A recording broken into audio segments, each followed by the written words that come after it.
দোল পূর্ণিমার ঠিক পরের দিন ছিল মিশুকের বার্থডে, তাই আমরা চলে গেছিলাম দমদম। সেখানে কি আর হোলি খেলা বাদ থাকে?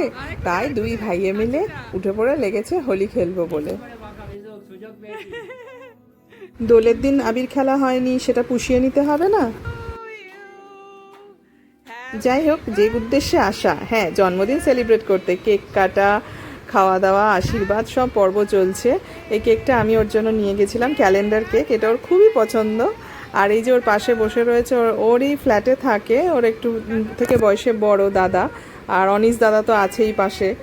পুরো অনুষ্ঠানটা পুরো জমে গেছিল। প্রদীপের আশিসটা দে।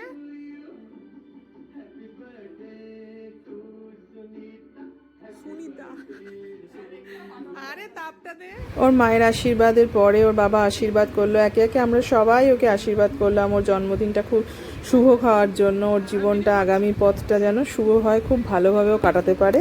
তো কেক ফেক কেটে খুব আনন্দ করে দুপুরের খাওয়া দাওয়ার বিশাল আয়োজন ছিল, সেই সমস্ত সম্পন্ন করতে করতে বেলা গড়িয়ে গেল।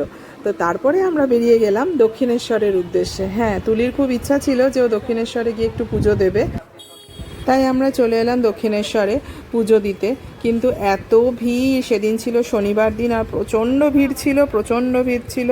তো আমাদের অবশ্য অতটা অসুবিধা হয়নি, এই যেতেই যতটুকু ভিড় পেয়েছি, কারণ আমরা ভিআইপি এন্ট্রি দিয়ে ঢুকেছিলাম।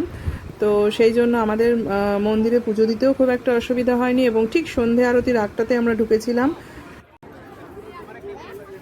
সন্ধে আরতি ঠিক 6:40 নাগাদ শুরু হলো, এবং অপূর্ব সন্ধে আরতি হয়েছে। সেখানে তো ভিডিও করা নিষেধ ছিল, তাই আমরা ভিডিও করতে পারিনি। আর তারপরেই আমরা পুজো দিলাম, এবং সেটা খুব ফাঁকা ফাঁকায় আমরা পুজো দিয়ে আমরা বেরিয়ে এসেছিলাম।